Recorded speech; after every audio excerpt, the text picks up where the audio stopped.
আমরা এখন আলোচনা করব এসএসসি 2026 হিসাব বিজ্ঞান অধ্যায় 4 নিয়ে। প্রত্যেকটা অধ্যায়ের জন্য তোমরা 4টা করে ম্যাথ সিলেক্ট করছি আমি, কারণ তোমাদের বন্ধ নাই, এতগুলো অঙ্ক করার টাইমও নেই। তো তোমরা প্রত্যেকটা অধ্যায়ের জন্য যদি 4টা ম্যাথ করো, ভালো করে 5টা ম্যাথ করলে 20টা ম্যাথ, এদিকে আর্থিকের জন্য আমি 2টা অধ্যায় অঙ্ক সিলেক্ট করছি। টোটাল যদি 22টা অঙ্ক করো, ইনশাল্লাহ এখান থেকে সবগুলো ম্যাথ কমন আসবে এবং সকল ধরনের ম্যাথ চলে আসবে এখানে। তো একটু আমরা খেয়াল করি, ভালো করে একটু নোট করবা, আমি যেগুলো বলবো সেগুলো একটু নোট করবা। যদি নোট না করো, খাতা কলম না নাও, এমনি মোবাইলে দেখলে কাজ দেবে না। নোটও করবা, খাতাও নেবা, নোটগুলো লিখে রাখবা, দেখবা অনেক কিছু জানতে পারতেছো। ঠিক আছে, আমরা এই চ্যাপ্টারের 1 নাম্বার প্রশ্নতে কি চাইছে একটু দেখি। বিলম্বিত মুনাফা জাতীয় ব্যয়। বিলম্বিত মুনাফা জাতীয় ব্যয় যখন আসবে পরীক্ষায় সায়েন্সে কাজ করবে 3টা জিনিস, বেশি লাগবে না, 3টা জিনিস। 1 নাম্বার ব্যবসা স্থানান্তর ব্যয়, 2 নাম্বার নতুন পণ্য তৈরির পূর্বে গবেষণা ও পরীক্ষণ ব্যয়, 3 নাম্বার ব্যবসা স্থানান্তর ব্যয়। আর বিজ্ঞাপন বাবদ এককালীন বড় অঙ্কের ব্যয়। তাহলে 1 নাম্বার বলছি ব্যবসা স্থানান্তর ব্যয়, 2 নাম্বার পণ্য তৈরির পূর্বে গবেষণা ও পরীক্ষণ ব্যয়, 3 নাম্বার বিজ্ঞাপন বাবদ এককালীন বড় অঙ্কের ব্যয়। এই 3টা জিনিস মাথায় রাখবা। তাহলে এখানে দেখি আমরা বিলম্বিত মুনাফা জাতীয় ব্যবসা স্থানান্তর ব্যয়, একটু উদ্দীপকটা পড়ি আমরা। গড় হবে তারিখ বিবরণ, টাকা টাকা। একটু দেখি, নতুন মেশিন ক্রয় 3টার মধ্যে পড়তেছে না, আসবে না। মেশিন সংস্থাপন ব্যয় 3টার মধ্যে পড়তেছে না, আসবে না। রংপুর হতে সৈয়দপুরে ব্যবসা স্থানান্তর ব্যয়, আল্লাহ ব্যবসা স্থানান্তর ব্যয় আছে কিনা নেই, মানে এক জায়গা থেকে আরেক জায়গায় স্থান চেঞ্জ করতেছি, আমার একটা খরচ যাচ্ছে না, এটা বিলম্বিত মুনাফা জাতীয়। যেহেতু ব্যবসা স্থানান্তর ব্যয় আছে তাহলে সেটা আসবে। কিভাবে লিখবো? 2023 মে 4।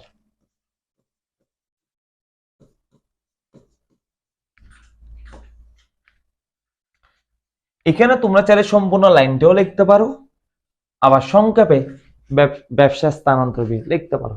এখানে সুন্দর করে ব্যবসা স্থানান্তর ব্যয়টা লিখবা, তারপর টাকাটা লিখবা 30,000 টাকা। এরপর বলছেন নতুন কৃত মেশিন মেরামত ব্যয়, আসবে না। বিদ্যুৎ বিল আসবে না। পুরাতন কম্পিউটার মেরামত আসবে না। বৈদ্যুতিক যন্ত্রপাতি ক্রয় আসবে না। বিজ্ঞাপন খরচ 3 বছর বলছে স্যার, বিজ্ঞাপন খরচ বলছে বিজ্ঞাপন বাবদ এককালীন বড় অঙ্কের ব্যয় বিলম্বিত মুনাফা জাতীয় ব্যয়, আমরা সবাই জানি। কিন্তু একটা জিনিস আসে, এখানে তো স্যার 3 বছর আছে, 3 বছরের মধ্যে 1 বছর মুনাফাতে চলে যাবে। তো 3 থেকে যদি 1 বছর চলে যায়, আরো অবশিষ্ট কয় বছর থাকে? 2 বছর। এই 2 বছর বিলম্বিত।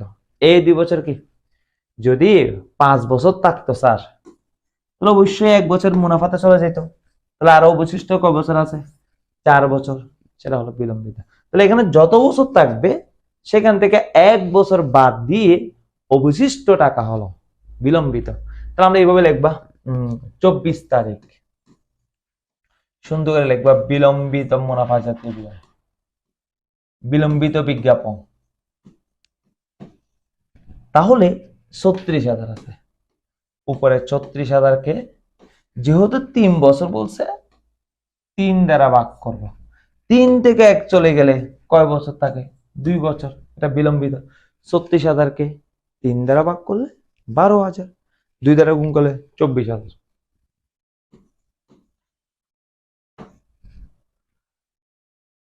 তাহলে 30 আর 24 যোগ করলে 30 আর 24,000 যোগ করলে 54,000। শেষ। উপরে হেডলাইন দেওয়া, সুন্দর করে লিখবা বিলম্বিত মুনাফা জাতীয় ব্যয় নির্ণয়, এটা একটু লিখবা, তারপর পরিমাণ নির্ণয়। শেষ। ক নাম্বারে যাচ্ছে আমরা, মূলধন জাতীয় ব্যয়। স্যার মূলধন জাতীয় ব্যয় কাকে বলে? যে ব্যয় 1 বছরের বেশি সময়ের জন্য ব্যবহার করে তাকে মূলধন জাতীয় ব্যয় বলে। মূলধন জাতীয় ব্যয় আবার মূলধন জাতীয় প্রদানই আসতে পারে, মাথায় রাখবেন। মূলধন জাতীয় ব্যয় আর প্রদান এক কথা নয়, একটি আরেকটির অংশ। ব্যয় এক জিনিস, প্রধান আরেক জিনিস। স্যার কেমনে? মনে করেন তুমি একটা আসবাবপত্র কিনছো 1 লক্ষ টাকা দিয়ে, আমি 1 লাখ টাকার আসবাবপত্র কিনছি, কিন্তু নগদ টাকা দিছি 80,000 টাকা। স্যার কিনলাম 1 লাখ টাকা, এখন 80,000 দিছি, 20,000 পরবর্তী সময় দেবো আর কি, কোন এক সময়, অত বাকিতে নিছি মনে করো। তাহলে আমি 1 লাখ টাকা কিনছি, যে এই যে আসবাবপত্রটা, এই 1 লাখ টাকা আমার জন্য বিয়ে হবে, কিন্তু আমি বর্তমানে নগদ করে টাকা দিছি 80,000 টাকা। এই যে যেটা নগদ দিছি সেটা প্রধান, যেটা আমি নগদ দিছি সেটা আমার জন্য কি প্রধান। তাহলে বিয়ে পড়ছে 1 লাখ টাকা, প্রধান পড়ছে 80,000 টাকা, তো বিয়ে আর প্রধান কি সেম আছে? না, একটি আরেকটির কি অংশ, দুটা আনসার ভিন্ন আসতেছে। আজকে আমাকে প্রধান চাই না স্যার, আমি পরীক্ষা আসতে পারে অথবা এমসিকিউতে আসতে পারে, তার জন্য বলছি স্যার। একটু খেয়াল করি, তাহলে মূলধনজাত বিয়ে, যে বিয়ে 1 বছর বেশি সময়ের জন্য ব্যবহার করা হয়। মূলধনজাত বিয়ের মধ্যে লেনদেন অনিয়মিত হয়। এমসিকিউ কতগুলো আছে, নিচে কোনটি সঠিক? মূলধনজাত বিয়ে অনিয়মিত, টাকার পরিমাণ বড়, 1 বছর বেশি সময়ের জন্য ব্যবহার করা হয়। এখন দেখুন, 1 তারিখ নতুন মেশিন ক্রয়, মেশিনের যাবতীয় যত খরচ আছে সকল খরচ মূলধন জাতীয় ব্যয়, শুধুমাত্র মেশিনের দৈনন্দিন খরচ ছাড়া। কারণ দৈনন্দিন মানে রেগুলার হচ্ছে, তাহলে যেটা রেগুলার হবে সেটা মুনাফা জাতীয় লেনদেন। তাহলে আমি আবার বলতেছি, নোট করে লেখো, মেশিনের যাবতীয় সকল খরচ মূলধন জাতীয় লেনদেন, মূলধন জাতীয় ব্যয় মেশিনের, কিন্তু দৈনন্দিন খরচ ছাড়া। অনেক বোর্ড পরীক্ষা আছে, আমরা সাদা বলি সকল খরচ মূল্য, মেশিনের যাবতীয় খরচগুলো মূলধন জাতীয় নিয়ে আসবে, কিন্তু মাথায় রাখবা মেশিনের দৈনন্দিন খরচ ছাড়া বাকি সকল খরচ আসবে যে।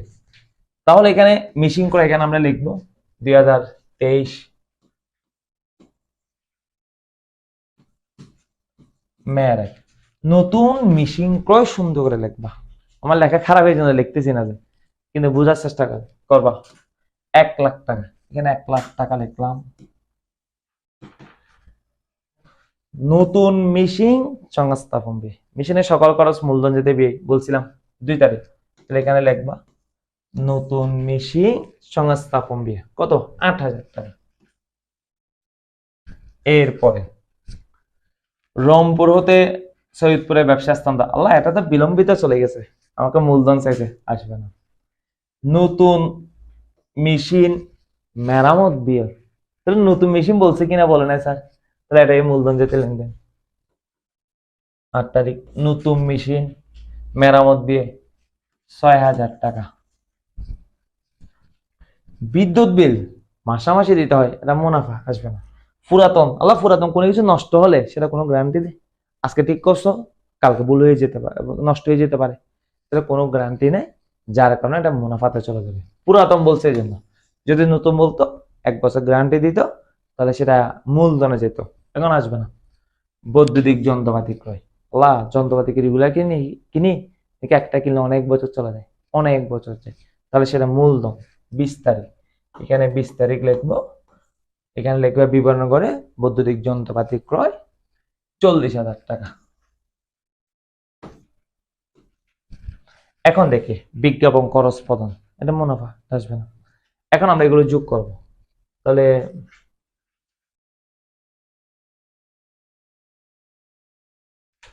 একটু যোগ করে দেখি আমরা। 1 লক্ষ টাকা যোগ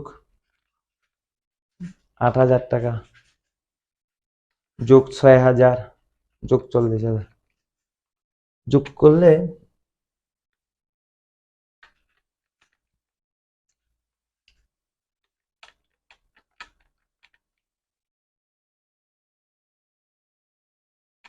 এক লক্ষ 54,000 টাকা আছে আমাদের। শেষ। উপরে অবশ্যই লিখবা মূলধনিতে বিয়ের পরিমাণ নির্ণয়, এখানে লিখবা। এখন গ নাম্বার আসে, খুবই গুরুত্বপূর্ণ একটা ম্যাথ। এখানে বলছে কি 1 তারিখের ক্রীত মেশিন 1,24,000 টাকা বিক্রি করা হলে মূলধন জাতীয় প্রাপ্তি, মূলধন জাতীয় আয়ের পরিমাণ নির্ণয় করো।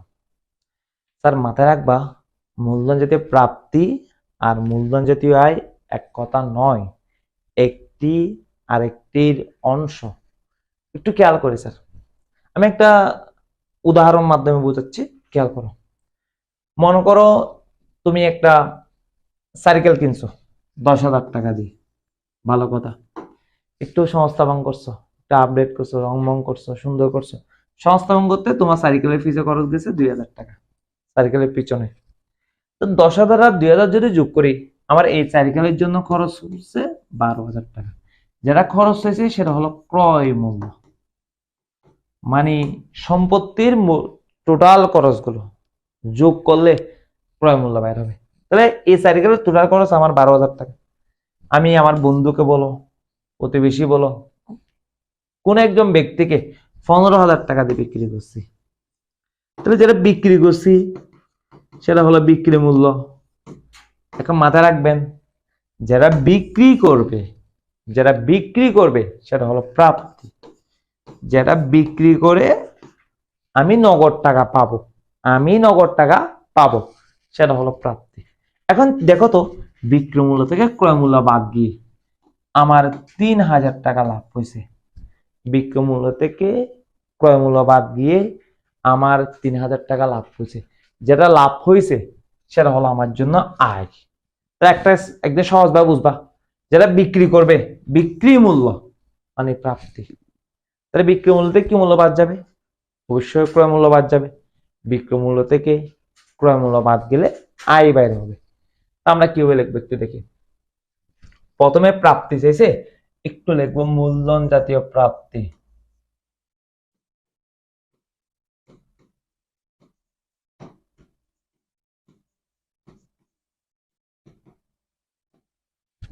তাহলে আমরা লিখবো মূলধন জাতীয় প্রাপ্তি। মেশিন বিক্রয়,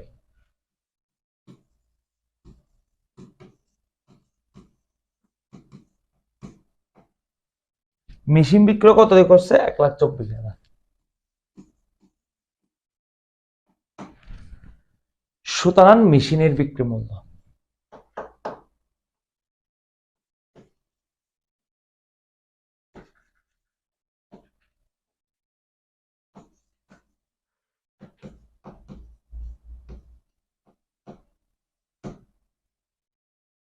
মেশিনের বিক্রয় মূল্য।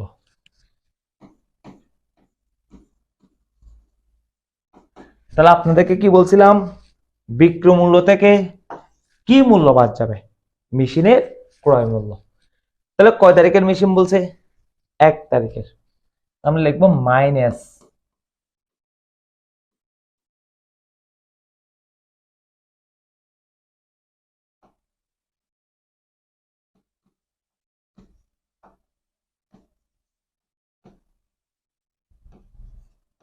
মেশিনের ক্রয় মূল্য। তার কয় তারিখের মেশিন বলছে? 1 তারিখের মেশিন। দেখি 1 তারিখের নতুন মেশিন ক্রয়, এভাবে লিখবা মেরা নতুন মেশিন ক্রয়, সেটা বিবরণে লিখবা কত? 1,00,000 টাকা লিখলাম। নতুন মেশিন সংস্থাপন, মেশিনের যাবতীয় খরচগুলো যোগ করবা, কিন্তু মেশিনের দৈনন্দিন খরচ ছাড়া। এটা তো একটু আগে বলছিলাম। তাহলে মেশিনের খরচগুলো আসবে, সব খরচ যোগ করলে ক্রয় মূল্য বাইর হবে। তাহলে নতুন মেশিন সংস্থাপন ব্যয় 8,000 টাকা। এরপরে ব্যবসা স্থান ব্যয় নাই, নতুন মেশিন আছে কিনা নাই, মেরামত ব্যয়, তাহলে রে আসবে নতুন মেশিন মেরামত ব্যয় লিখবো। নতুন মেশিন মেরামত ব্যয়, তাহলে কয় টাকা? 6,000 টাকা। বিদ্যুৎ বিল মুনাফা, কম্পিউটার মেরামত মুনাফা, বৈদ্যুতিক যন্ত্রপাতি মেশিনে খরচ না, বিজ্ঞাপন মেশিনে খরচ না, যোগ করি 1,08,00,000 1,14,000।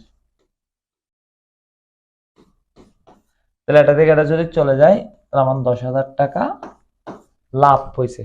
তাহলে লিখবো সুতরাং মূলধন জাতীয়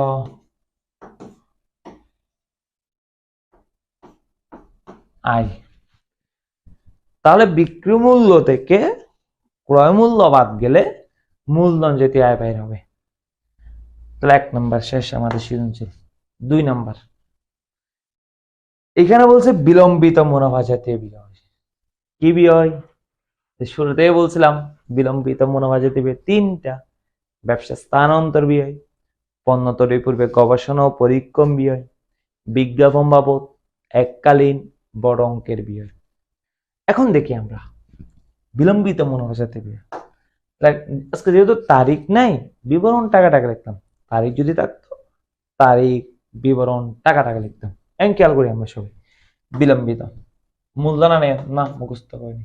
ব্যবসা স্থানান্তর ব্যয় মুখস্থ করছে। এখানে ব্যবসা স্থানান্তর ব্যয়টা লিখবা, বিবরণের মধ্যে ব্যবসা স্থানান্তর ব্যয় লিখবা 30,000 টাকা।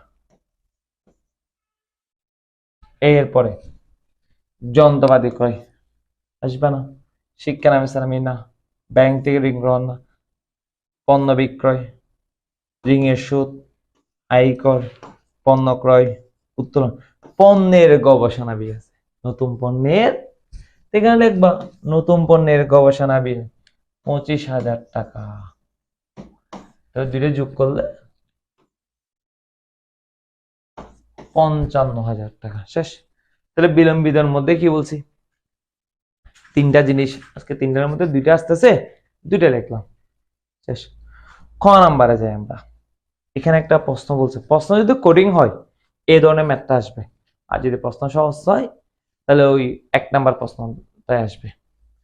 এখানে বলছে কি, বিশদ আয়বিতে হিসাবভুক্ত হবে না এমন লেনদেনের পরিমাণ। অনেক স্টুডেন্ট দেখা যায় বিশদ আমি দেখলে মতো খুশি তালাই মুনাফা জাতীয় লেনদেনগুলো নিয়ে আসবে বিশদ আমি দেখার সাথে সাথে, কিন্তু এখানে একটা প্যাচ দিছে, কি দিছে? অন্তর্ভুক্ত হবে না, যার জন্য প্রশ্ন করতে হবে। অনেকে প্রশ্ন না পড়ে অঙ্ক করা স্টার্ট করে দেয়। তাহলে বিষয় দামের মধ্যে আসবে যে মুনাফা জাতীয় লেনদেন, সেটা মুনাফা জাতীয় আয় আসবে, মুনাফা জাতীয় বিও আসবে, মুনাফা জাতীয় প্রাপ্তি প্রদান যা আছে তা। কিন্তু এখানে বিষয় আসবে বলে নাই, আসবে না বলছে। তাহলে আসবে না কোনগুলো? মুনাফা ছাড়া আর যত ধরনের অবশিষ্ট লেনদেন আছে সেগুলো বিষয় দামে আসবে না। তো যেটা যেটা আসবে না সেটা লিখতে হচ্ছে। তাহলে দেখি আমরা ব্যবসায় মূলধন নেই, এটা কি মুনাফা? না, নাটাই আসবে, এটা আসবে এখানে। ব্যবসায় মূলধন আনাইনটা লিখবা 2,20,000। ব্যবসা স্থানান্তর এটাতে বিলম্বিত হবে না, তো মুনাফা ছাড়া বাকিগুলো তোমার বিশের দামে অন্তর্ভুক্ত হবে না, এটাও আসবে। ব্যবসা স্থানান্তর ব্যয় বলছে 30,000 টাকা।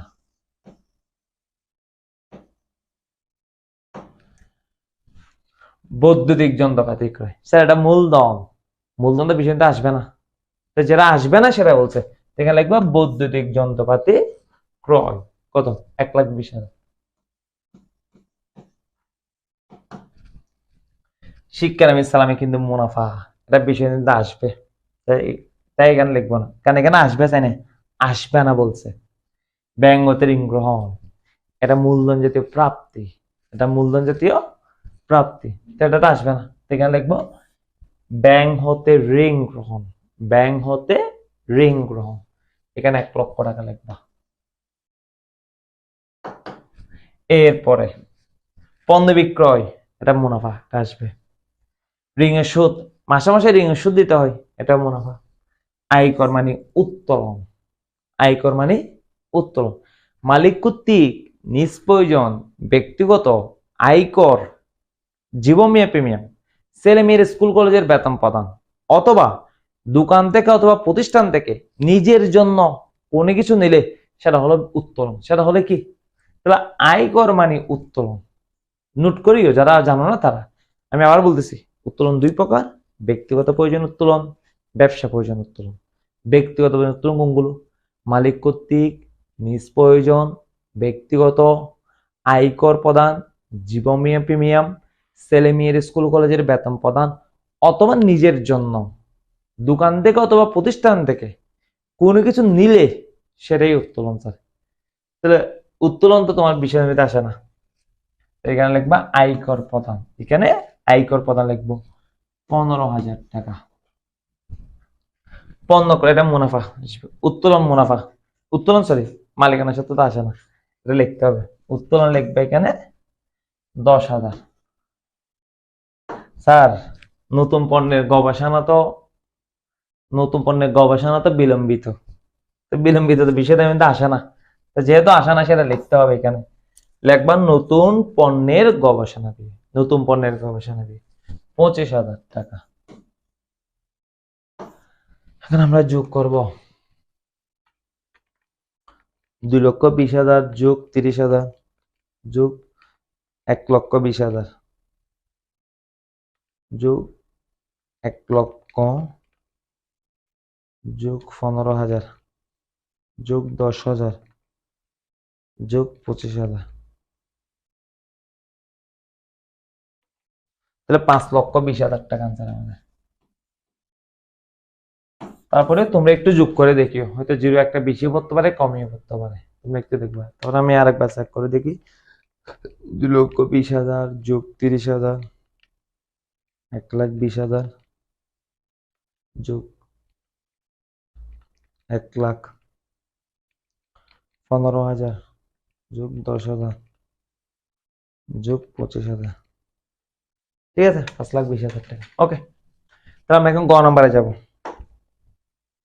স্যার, মালিকানা সত্ত্ব চাইছে, এটা গ নম্বরের অংশ, এটা অধ্যায় 2 আসে মালিকানা সত্ত্ব করবে। যখন মালিকানা সত্ত্ব চাইবে তখন 4টা জিনিসের কথা মাথায় রাখবো স্যার, বেশি রাখতে হবে না, 4টা জিনিস মাথায় রাখবো আমরা। কি কি মালিকানা সত্ত্বের উপাদান? 4টা। কি কি লিখতেছি আমি এখানে।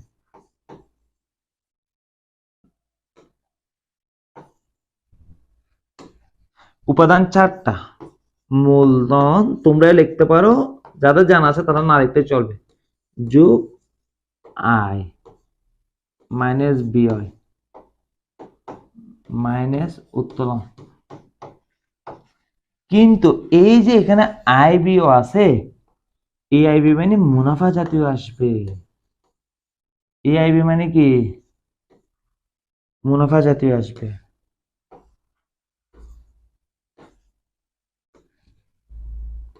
এই আয় ব্যয় মানে মুনাফা জাতীয় আসবে। এই আয় ব্যয় মানে কি? মুনাফা জাতীয় আসবে। তাহলে মালিকানা সত্ত্ব চাইলে শুধু 4টা জিনিস মাথায় রাখবা। কি কি? মূলধন, আয়গুলো যোগ করবা, ব্যয়গুলো মাইনাস করবা, উত্তোলনগুলো মাইনাস করবা। উত্তোলন মানে ব্যক্তিগত প্রয়োজন উত্তোলন আসবে, এখানে ব্যবসা প্রয়োজন উত্তোলন আসবে, ব্যক্তিগত প্রয়োজন উত্তোলন আসবে। আবার আয় ব্যয় মানে কোনগুলো আসবে? মুনাফা জাতীয় আয় ব্যয়, মূলধন জাতীয় আসবে না। ওকে, খেয়াল করি আমরা, যেহেতু তারিখ নাই, গড় কি হয়েছে? বিবরণ টাকা টাকা। শুরুতে ব্যবসায়ী মূলধন নেন, মূলধন আছে কিনা? নেই, আছে। এখানে লিখবা ব্যবসায়ী মূলধন নেন।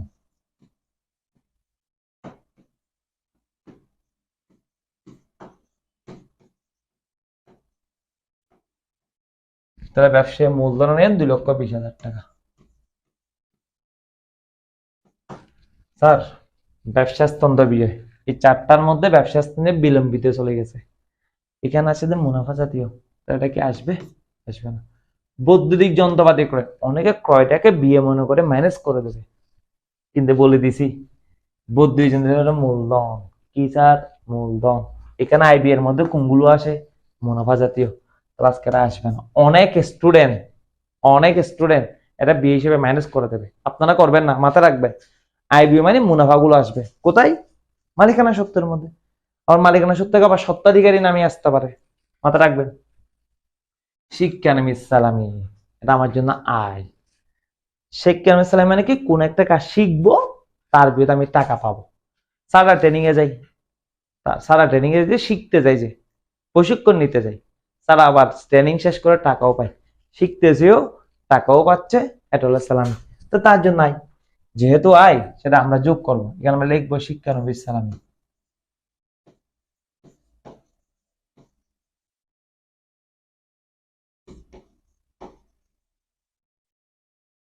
শিক্ষানবিশ সালামি, তাহলে কয় হাজার টাকা? 20,000 টাকা। এরপরে ব্যাংক থেকে ঋণ গ্রহণ, এটা মূলধন আসবে না। পণ্য বিক্রয়, বিক্রি করে টাকা আসবে, তাহলে বিক্রয়ের আগে কোন চিহ্ন? প্লাস চিহ্ন, তাহলে আসবে। এটা মুনাফা যে জন্য আসতেছে, এখানে লিখবা পণ্য বিক্রয়। পণ্য বিক্রয় করে টাকা 90,000 টাকা। এরপরে যাচ্ছি ঋণ এর সুদ। স্যার মাসে মাসে তো ঋণ এর সুদ দিতে হয়, যেহেতু মাসে মাসে ঋণ এর সুদ দিতে হয়, আমার জন্য আইনাকে বিয়ে হয়, বিয়ে হয়, তাহলে বিয়ের আগে কোন চিহ্ন? মাইনাস চিহ্ন, তাহলে বিয়োগ যাবে। তাহলে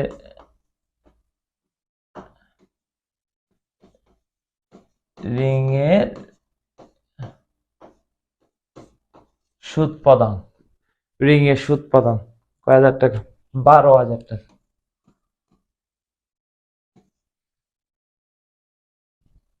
ঋণের সুদ প্রদান। আয়কর, শুরুতেই বলছি আয়কর মানে উত্তোলন, আয়কর মানে উত্তোলন, তাহলে উত্তোলন আগে কোন চিহ্ন? মাইনাস চিহ্ন, তাহলে বাদ যাবে। আয়কর প্রদান,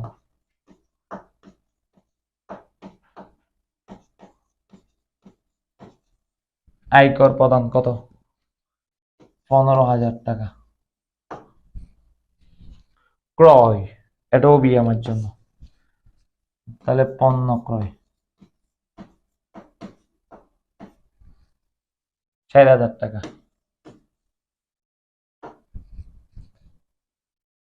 আচ্ছা, যেগুলো মাইনাস করতে হবে তাহলে ব্র্যাকেট দিতে হবে, না তো বুঝবো না। ঋণের সুদ বি হয় মাইনাস, আয়কর উত্তোলন মাইনাস, পণ্য ক্রয় ব্র্যাকেট মানে মাইনাস। উত্তোলন, উত্তোলন আগে কোন চিহ্ন আছে স্যার? মাইনাস চিহ্ন, তাহলে মাইনাস করবে।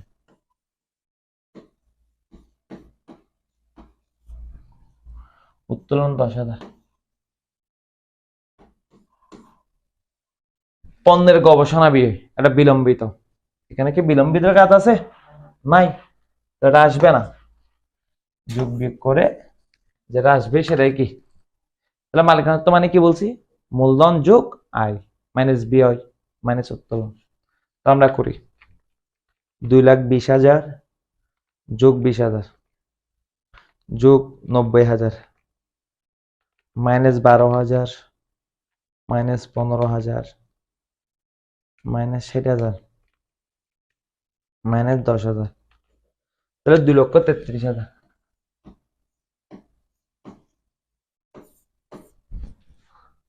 যোগ বিয়োগটা তোমরা নিজেরা একবার করে দেখবা, ভালো এসএস নিয়ে রাখো তোমাদের করার সুবিধার্থে।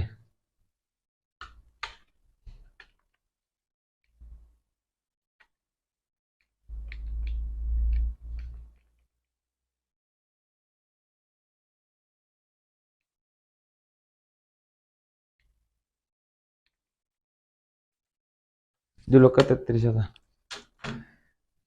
তাহলে আমরা এখন দুইটা ম্যাথ সলভ করছি। এখন 3 নাম্বার ম্যাথটা খুবই গুরুত্বপূর্ণ একটা ম্যাথ, কোনো না কোনো বোর্ডে 100% এই ম্যাথটা আসবে, এই ম্যাথের নিয়মেই আসবে ইনশাল্লাহ, কোনো না কোনো বোর্ডে।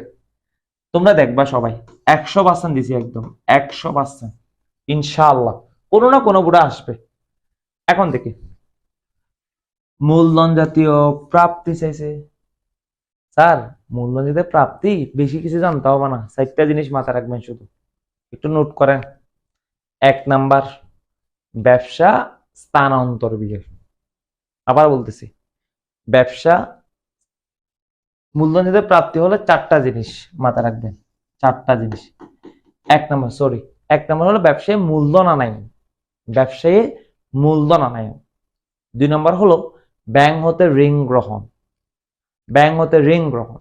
3 নাম্বার স্থায়ী সম্পদ বিক্রয়। 4 নাম্বার শেয়ার অধিহার। আবার বলতেছি, ব্যবসায়ী মূলধন আনায়ন, ব্যাংক হতে ঋণ গ্রহণ, স্থায়ী সম্পদ বিক্রয়, শেয়ার অধিহার। স্থায়ী সম্পদ বিক্রয় মানে যে কোনো স্থায়ী সম্পদ বোঝাচ্ছে এখানে। তাহলে এখানে মূলধন জাতীয় যেহেতু প্রাপ্তি চাইছে, যেহেতু তারিখ নাই, বিবরণ টাকা টাকা লিখছি, তোমরা চাইলে ক্রমিক নাম্বার বিবরণ টাকা টাকা লিখতে পারো, দুটোটা লিখলে হবে। বিবরণ টাকা টাকা লিখলে চলবে, ক্রমিক নাম্বার বিবরণ টাকা টাকা লিখলে চলবে। এখন দেখি 1 নাম্বার ব্যবসা শুরু করেন, জাবাদা করো, নগদান হিসাব ডেবিট, আসবাবত হিসাব ডেবিট, মূলধন হিসাব ক্রেডিট। তাহলে মূলধন আছে কিনা? নাই, আছে। তাই তুমি লিখবা নগদ আসবা নিয়ে ব্যবসা, নগদ কি, অথবা শুধু মূলধন লিখলেই চলবে, শুধু মূলধন লিখলেই চলবে। তাহলে 2,50,000 এভাবে করে লিখবা, 2,00,000 যোগ 50,000 যোগ করলে 2,50,000। বিক্রয়, কোন বিক্রয় আসবে বলছি, যে স্থায়ী সম্পদ বিক্রয় আসবে বলছি, এই বিক্রয় আসবে না, ক্রয় আসবে না, বিনিয়োগ সুদ আসবে না, বাড়া প্রদান। এই ব্যাংক হতে ঋণ গ্রহণ, ব্যাংক হতে কি, এখানে ব্যাংক হতে ঋণ গ্রহণ লিখবা, এখানে ব্যাংক হতে ঋণ গ্রহণ লিখবা 1,50,000। তাহলে যোগ করলে 2,50,000 1,50,000 যোগ করলে 4 লাখ টাকা, শেষ। তাহলে মূলধন দিতে প্রাপ্তি করে এনটি চারটা। 1 নম্বর কি, মূলধন আনায়ন, ঋণ গ্রহণ, স্থায়ী সম্পদ বিক্রয়, শেয়ার অধিহার। ঠিক আছে। ক নাম্বার কি চাইছে আমাকে, মুনাফা জাতীয় আয় আর প্রাপ্তির পরিমাণ। স্যার একটা কথা মাথায় রাখবা, কি জানো, প্রাপ্তি আর আয় এক কথা নয়, একই কথা নয়, একটি আরেকটির অংশ। স্যার কিরকম, এটা অনেক স্টুডেন্ট ভুল করে, আমি একটা শর্টকাট টেকনিক দেখাই দেবো, এটা নোট করবা, লিখে রাখবা, তোমরা কাজে লাগবে, ভবিষ্যতে স্ট্রং পড়াতে গেলেও এটা কাজে লাগবে। স্যার মুনাফা জাতীয়, এখানে আমি একটা লিখছি আয় ব্যয় দিয়ে বক্স করছি, একটা মুনাফা জাতীয় প্রাপ্তি প্রদান দিয়ে বক্স করছি। মাথা রাখবেন, প্রাপ্তি প্রদানের মধ্যে শুধুমাত্র নগদ জাতীয় লেনদেন আসবে। আবার বলছি, প্রাপ্তি প্রদানের মধ্যে শুধুমাত্র নগদ জাতীয় লেনদেন আসবে। আমি এখানে লিখি শুধুমাত্র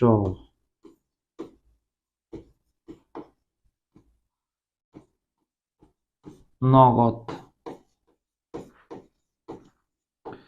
জাতীয় লেনদেন আসবে, শুধুমাত্র নগদ জাতীয় লেনদেন আসবে।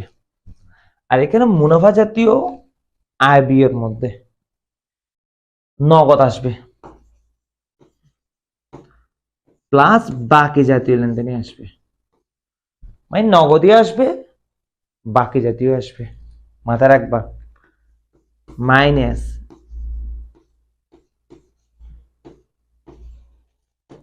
বিগত বছর থাকলে বাদ যাবে, তাহলে নগদই আসবে বাকিও আসবে, বিগত বছর থাকলে কি যাবে, বাদ যাবে, মাইনাস পরবর্তী বছর।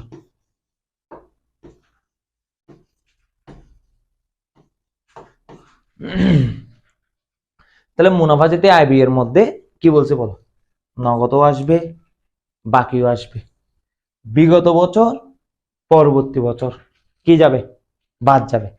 তাহলে প্রাপ্তি প্রদানে শুধুমাত্র নগদ গুলো আনবা, আর কিচ্ছু আনবা না, শুধুমাত্র নগদই আনবা, আর কিচ্ছু আনার দরকার নাই। কিন্তু আয় ব্যয়ের মধ্যে নগদই আসবে বাকিও আসবে, বিগত বছর থাকলে বাদ যাবে, পরবর্তী বছর থাকলে বাদ যাবে। এখন আমরা প্রশ্ন আসি, আমার লাগে একটু খারাপ তো, সেজন্য স্লাইডের মধ্যে এগুলো লিখে রাখছি আগে থেকে, তাই আমি এক কথা 2-3 বার বলি, তাহলে মূল অঙ্কটা বোঝানোর জন্য সর্বোচ্চটা চেষ্টা করি। এখন দেখি আমরা এখানে তাহলে একটা আয় লিখছি, একটা প্রাপ্তি লিখছি। 1 নাম্বার এন্ট্রিটা পড়ি আমরা, নগদ 2 লক্ষ টাকা, 50,000 টাকা হাসপাতাল নিয়ে ব্যবসা শুরু করেন। এটা তো মূলধন, চাইছে মুনাফা জাতীয়, চাইছে কি জাতীয়, তাহলে এটা আসবে না। পণ্য বিক্রয়, এটা মুনাফা, দুটো জায়গায় বসবে স্যার। এখন প্রশ্ন, স্যার 2 জায়গায় কেন বসবে, কারণ আছে। এখানে বলছে যে 1,80,000 টাকা, যার 50% দ্বারা, তাহলে 50% দ্বারা হলে আরো অবশিষ্ট 50% থেকে গেছে না, আরো অবশিষ্ট 50% থেকে গেছে না, এই 50% তো নগদ, এই 50% কি নগদ, তো এইখানেও আছে এখানেও আছে, নগদ লেনদেনটা দুটো জায়গায় বসে, যেহেতু নগদটা দুটো জায়গায় আছে, কারণ এই জন্য এখানে আসবে। তাহলে আমরা লিখবো পণ্য বিক্রয়, তোমরা একটু পণ্য বিক্রয়টা লিখিও, পণ্য বিক্রয়। প্রথম কথা, প্রাপ্তির মধ্যে শুধুমাত্র নগদ আসবে, শুধুমাত্র নগদ আসবে। 1,80,000-এর 50% ধারে, আরো অবশিষ্ট 50% এটা নগদ। এটা কি? তাহলে আমরা কিভাবে লিখবো? 1,80,000 ইন্টু 50%। 1,80,000-এর 50% কত? 90,000 টাকা। এখন এখন আপনি স্যার সবগুলো সেকেন্ড কলামে লিখলেন, এটা ফার্স্ট কলামে কেন? মাথায় রাখবা, যদি বিগত বছর পরবর্তী বছর থাকে তাহলে সেটা বাদ যাবে। কিন্তু এখানে একটা জিনিস খেয়াল করো, 50% নগদ না স্যার, বাকি কয় পার্সেন্ট? 50%। স্যার তাহলে তার নগদ কত? 50%-এ 90,000 টাকা। 50%-এ কত? 90,000। 50% দাঁড়ে মানে বাকিতে 90,000। 90 মিলে টোটাল 1,80,000 টাকা আইয়ে বসে যাবে। 1,80,000 টাকা আইয়ে বসে যাবে। তাহলে লেনদেনের কাজ শেষ করলাম। ক্রয় আমার জন্য বিয়। স্যার আমাকে তো বিয়ে চাই না, আমাকে আয় চাইছে, আসবে না। বিনিয়োগের সুদ প্রাপ্তি, এখানে একটা টাইপিং মিস্টেক হয়েছে, একটু খেয়াল করবো। কুটিনাতে একটু ছোটখাটো টাইপিং মিস্টেক হতে পারে। তাহলে এখানে বিনিয়োগ সুদ প্রাপ্তি বলছে। স্যার প্রাপ্তি মানে নগদ পাইছে না স্যার? তাহলে একটু খেয়াল করো তো সবাই, এখানে নগদ, এখানে নগদ, তাহলে নগদ দুটো জায়গায় আসে কিনা? আসে না? আসে। আমরা লিখতে পারি বিনিয়োগের সুদ প্রাপ্তি,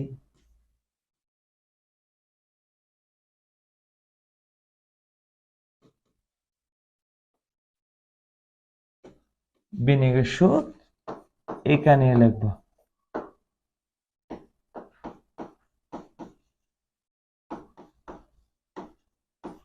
বিনিয়োগের সুদ, তাহলে খেয়াল করি 10,000,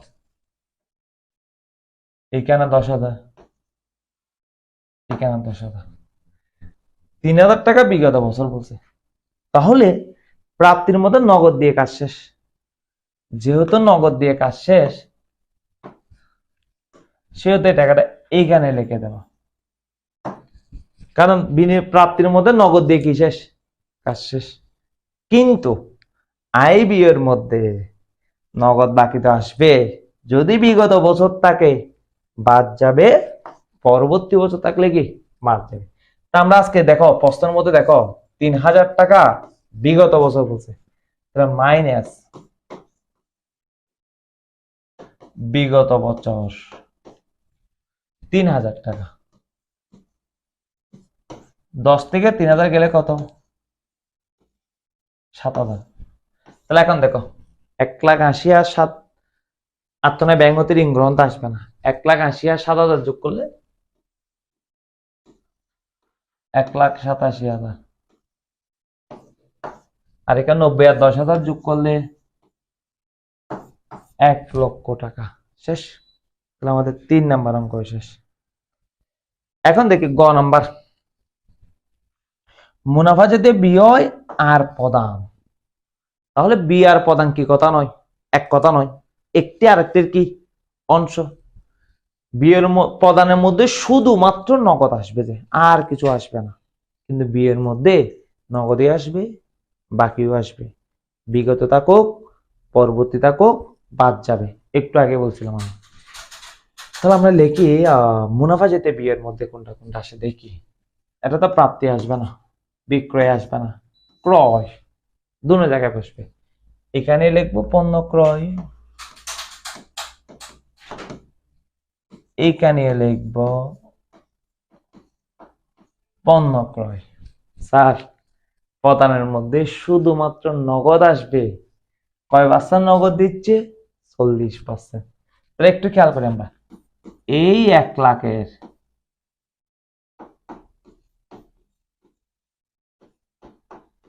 40% 40,000 টাকা।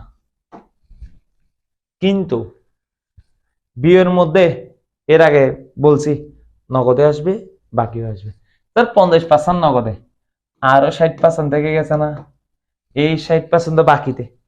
তো নগদ আর বাকি দুটা মিলিয়ে কত আছে? 1,00,000। এটা আমার জন্য বিয়ে, এটা আমার জন্য কি বিয়ে হয়। বিনিয়োগ সুদ প্রাপ্তি আসবে? আসবে না। ভাড়া প্রদান, স্যার টাকা চলে গেছে, আসবে দুনো জায়গায়। ভাড়া প্রদান দুনো জায়গায় লিখবো, এখানে লিখবো ভাড়া প্রদান। তাহলে আমরা একটু খেয়াল করি, যেহেতু ভাড়া দিছে 20,000 টাকা দিয়ে দিছে ভাড়া, স্যার 20,000 টাকা তো দিছে ভাড়া, কিন্তু আমার নগদ টাকা যে 20,000 টাকা চলে গেছে, এই যেটা চলে গেছে সেটা হলো প্রধান, যেটা চলে গেছে। তাহলে আমার নগদ গেছে কত? নগদ গেছে কত? 20,000 টাকা। তো যেটা চলে গেছে সেটা কি বলছি? প্রধান। কিন্তু বিয়ের মধ্যে কি বলছি? বিগত থাকুক পরবর্তী থাকুক বাদ যাবে। যদি বিগত পরবর্তী থাকে তাহলে 5 খানা বসাতে হবে 20,000 টাকাটা। এখান থেকে 5,000 টাকা পরবর্তী আছে বাদ যাবে, মাইনাস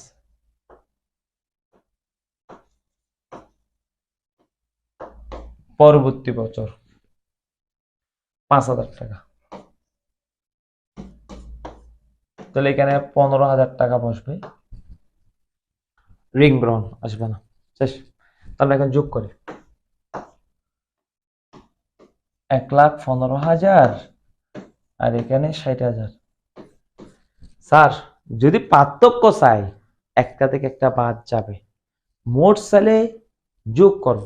পার্থক্য চাইতে বলি এর থেকে এটা মাইনাস করতাম, মোট সালে এটা এটা যোগ করতাম, কিছু চাইনি, আলাদা আলাদা হিসাব করছি। 3 নাম্বার শেষ। 4 নাম্বার ম্যাথটা কিন্তু তোমরাই করবা, আমি জাস্ট বুঝাই দেবো, তোমরা করবা। ক নম্বরে কি বলছে? বিলম্বিত মোনাফাজাতে বিয়ে। কোনগুলো আছে বিলম্বিত মোনাফাজাতে বিয়ে? যেগুলো 1 বছরে কি বেশি সময়ের জন্য ব্যবহার করা হয় সেটা তো মূলধন, 1 বছর কম হলে মুনাফা। বিলম্বিত 3টা, শুরুতেই বলছি। ব্যবসা স্থানান্তর ব্যয়, পণ্য তৈরির পূর্বে গবেষণা ও পরীক্ষণ ব্যয়, বিজ্ঞাপন বাবদ এককালীন বরাদ্দ করবে। কি কি আছে দেখো, দেখি তো। মেশিন ক্রয়, সংস্থান ব্যয়, বেতন প্রদান, বিনিয়োগ সুদ, এই তো স্থানান্তর ব্যয় আছে, বিলম্বিত বিজ্ঞাপন আছে, উপভাড়া ভাড়া, গাড়ি মেরামত ব্যয়, তাহলে 2টা আছে। তো 2টাই যোগ করে দেবা, 15 তারিখের 20 তারিখ যোগ করে দিলে হয়ে যাবে। ক নম্বর বলছে কি মুনাফা জাতীয় আয় ব্যয়ের পরিমাণ। মুনাফা জাতীয় আয় ব্যয় কোনগুলো? যেগুলো 1 বছরে কম সময়ের জন্য কি করা হয়? ব্যবহার করা হয়। এখানে লিখবা মুনাফা জাতীয় আয়, মুনাফা জাতীয় ব্যয়। তো মুনাফা জাতীয় আয় ব্যয় কোনগুলো? মেশিন করে মূলধন, সংস্থানীয় মূলধন, বেতন প্রদান, মাসে মাসে দিতে হয়, এটা মুনাফাতে বসে দেবা। বিনিয়োগ সুদ পাওয়া গেল, সুদ পাই আমার টাকা আসতেছে, আয় হিসাবে এটা আইয়ে বসবে। স্থানান্তর, এটা বিলম্বিত আসবে না, বিলম্বিত বিজ্ঞাপন বিলম্বিত আসবে না। উপভাড়া প্রাপ্তি অবশ্যই আইয়ে বসবে। গাড়ি মেরামত, আল্লাহ মেরামত করতেছে, আজকে হোক কালকে নষ্ট হয়ে যেতে পারে, কোনো গ্যারান্টি আছে না, মুনাফাতে আসবে। তাহলে যোগ করে আলাদা আলাদা হিসাব ক্লোজ করে দেবা, শেষ। করে টাইম ওয়েস্ট করতেছি না আমি, তোমরা নিজেরা পারবা, নিজেরা প্র্যাকটিস করে দেখবা। গ নাম্বারটা একটু খেয়াল করি, এখানে কি বলছে জানো? 1 তারিখের ক্রয়কৃত মেশিনটি ক্রয় মূল্যের উপর 20% মুনাফায় বিক্রি করলে মূলধন যদি আয় কত? কয় পার্সেন্ট মুনাফা বলছে? 20%। আচ্ছা আয় কেমনে বের করি? বিক্রয় মূল্য থেকে ক্রয় মূল্য কি যায়? বাদ যায়। কিন্তু আজকে আমাকে ডাইরেক্ট বলে দিচ্ছে তোমার থেকে কয় পার্সেন্ট লাভ করতে হবে? 20% লাভ করতে হবে। তাহলে এই 20% কিসের উপর ধরতে হবে? ক্রয় মূল্যের উপর। কিসের উপর স্যার? ক্রয় মূল্যের উপর। কয় তারিখের মেশিন বলছে? 1 তারিখের মেশিন। এইভাবে লিখবা, মেশিনের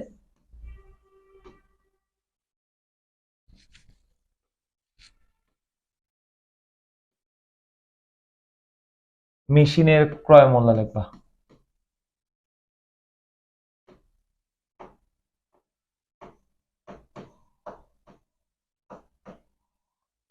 ক্রয় মূল্য আমরা লিখি 1 তারিখ 2023 মেয়ের 1। নতুন মেশিন ক্রয়,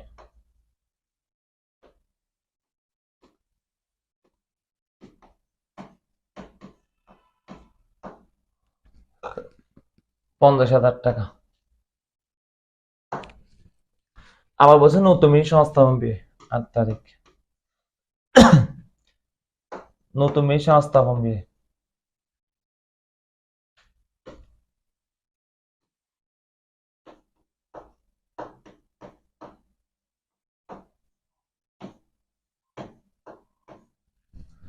3,500 টাকা। আবার পরীক্ষায় তোমরা ডট দিও না, আমি লিখছি আমার সুবিধার্থে, তোমরা লিখবা নতুন মেশিন সংস্থাপন ব্যয়। মেশিন আর খরচ আছে কিনা দেখি তো। বেতন ভাতা মেশিন নাই, বিনিয়োগ মেশিন নাই, ব্যবসা স্থানান্তর মেশিন নাই, বিলম্বিত মেশিন নাই, উপভাড়া মেশিন নাই, গাড়ি মেরামত মেশিন নাই। আমরা যোগ করি। সেখানে তো তোমার 3,500 মেশিন সংস্থাপন করছিল 3,500, যোগ করলে 53,500। সুতরাং মেশিনের ক্রয় মূল্য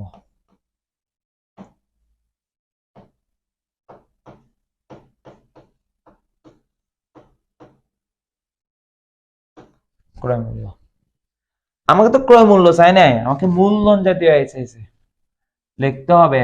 সুতরাং মূলধন জাতীয় আয় সমান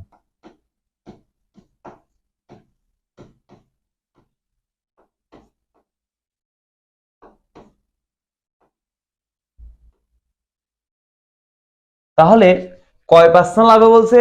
20%। আমার ক্রয় মূল্য বাইরে হচ্ছে 53,500, এটার উপর 20%, এটার উপর কয় পার্সেন্ট? 20%। তো আমরা করি 53,500 ইন্টু 20%,